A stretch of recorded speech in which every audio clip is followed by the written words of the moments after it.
Good afternoon everyone, welcome back to my channel. कैसे हैं आप सब लोग। तो आप लोगों ने मुझसे पूछा था नेवी चिल्ड्रन स्कूल में आप लोगों ने फॉर्म अप्लाई किया है, तो इसका प्रोसीजर क्या रहता है सिलेक्शन का और इसका सिलेबस क्या होता है फॉर द रिटन एग्ज़ाम। तो सबसे पहले जो पहला स्टेप है, जो मैंने आपको नेवी चिल्ड्रन स्कूल की वैकेंसीज़ बताई थी दैट वर इन चाणक्यपुरी। तो अगर आप लोगों ने उसका फॉर्म फिल कर दिया है तो you should start preparing for the written test. तो सबसे पहले क्या होगा, जब आपने फॉर्म फिल किया है सबसे पहले आपका होगा शॉर्ट लिस्टिंग ऑफ फॉर्म्स। जो भी आपने एप्लीकेशन फॉर्म फिल किए हैं उसकी शॉर्ट लिस्टिंग होगी। इसका मतलब ये कि सारे के सारे फॉर्म्स जो फिल करे गए हैं वो सारे के सारे सिलेक्ट नहीं होते हैं फॉर द रिटन टेस्ट। मान लो अगर 3000 बच्चों ने फॉर्म फिल किए हैं तो उसमें से सिर्फ 1500 या 2000 फॉर्म्स ही होंगे जो एप्लीकेशन फॉर्म सिलेक्ट किए जाएंगे। आफ्टर दैट उन 1500 कैंडिडेट्स को मेल के थ्रू, व्हाट्सएप के थ्रू या कॉल के थ्रू, वैसे जनरली यही होता है, वो अपनी वेबसाइट पे लिस्ट ऑफ कैंडिडेट्स को रिलीज़ कर देते हैं फॉर द रिटन टेस्ट। उसके बाद रिटन टेस्ट के बाद अगर आपका रिटन टेस्ट क्वालिफाई होता है, मान लो 1500 बच्चों ने अगर रिटन टेस्ट दिया है तो हार्डली ऐसा होता है कि 700-800 बच्चे ही रिटन टेस्ट को क्वालिफाई कर पाते हैं और उन बच्चों को then they are being calling for the interview.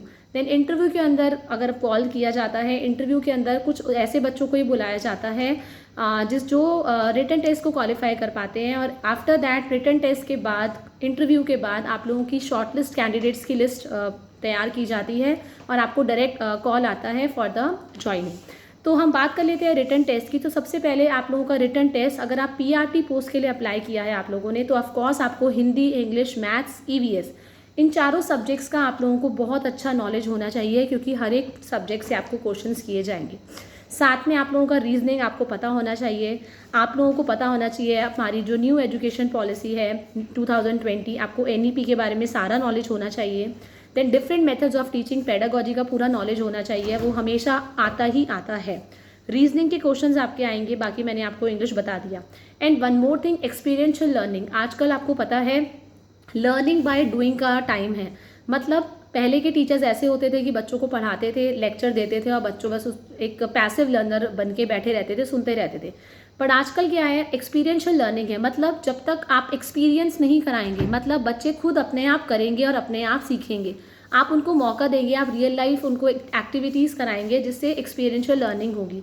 Like अगर हम प्लांट्स के बारे में पढ़ा रहे हैं तो हम उनको एक गार्डन में लेके जाते हैं तो वो खुद प्लांट्स को देखेंगे, प्लांट्स की कैरेक्टरिस्टिक्स को बताएंगे, प्लांट्स का कलर बताएंगे, प्लांट्स का साइज बताएंगे, हर्ब श्रब्स को आइडेंटिफाई करेंगे, इसको बोलते हैं। तो आपको ये ज़रूर पता होना चाहिए। तो मैथ्स में एक्सपेरिएंशियल लर्निंग कैसी होगी, ठीक है, तो आपको ये सब चीज़ों का पक्का नॉलेज होना चाहिए। आफ्टर दैट अगर आप रिटन टेस्ट के लिए क्वालिफाई होते हैं तो इंटरव्यू के अंदर आपको सेल्फ इंट्रोडक्शन अपना बहुत अच्छा प्रिपेयर करना है इन इंग्लिश, क्योंकि इंटरव्यू में मेनली आपका जो नॉलेज होता है वो तो उन्होंने रिटन टेस्ट में ही चेक कर लिया और इसीलिए आप लोगों को इंटरव्यू के लिए बुलाया भी है। आफ्टर दैट आपका कॉन्फिडेंस चेक किया जाएगा, आपकी फ्लुएंसी चेक किया जाएगी कि आप कितना अच्छा बोल रहे हैं, कि आप उतना अच्छा पढ़ा भी सकते हैं जितना आपको नॉलेज है। देन सेम एक्सपीरियंशियल लर्निंग, आपको कोई सिचुएशन दे देंगे। सपोज अगर आप लोग किसी ट्रिप पे लेके गए हैं बच्चों को, मान लो आप जू गए हैं, जू भी लेके गए हैं या कोई नेशनल पार्क लेके गए हैं, तो अब आपको ये टॉपिक पढ़ाना है तो आप कैसे पढ़ाएंगे, तो आपको ये चीज़ का नॉलेज पक्का होना चाहिए।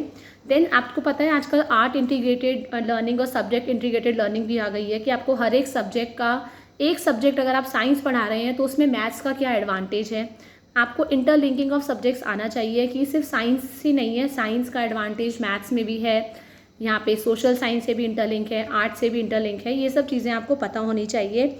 आफ्टर दैट आपको डेमो के लिए बुलाया जाएगा, डेमो डेफिनेटली लिया जाएगा जहाँ से आपके पढ़ा के देखा जाएगा कि आप कितना अच्छा पढ़ाते हैं।